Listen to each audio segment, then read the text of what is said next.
देखा हो दीदी देखा हो भाई ये दे जी। ये तो पंडवानी के भाई। जी बिल्कुल, बहुत सुघर।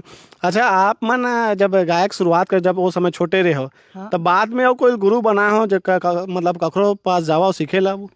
नहीं नहीं, मैं किसी के पास गुरु नहीं बनाए हूँ। ले भाई आज दत्का कन कथाल कहूँ ले पढ़ कहते तो मैं तय पढ़ते ना, और मैं सुन के तो कंठस्थ हो जाए। ये ज्ञान टेप रही मोर हृदय में, आवाज भी है वही। हाँ, तो गाते गाते बहुत समय बीत गए।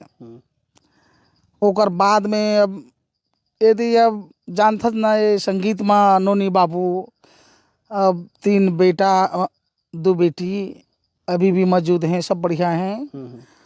और घर गृहस्थी माया में रह के सत्ल अलख जगाना है जी। काबर की ही एक बहुत बुजुर्ग सियान है इस मोर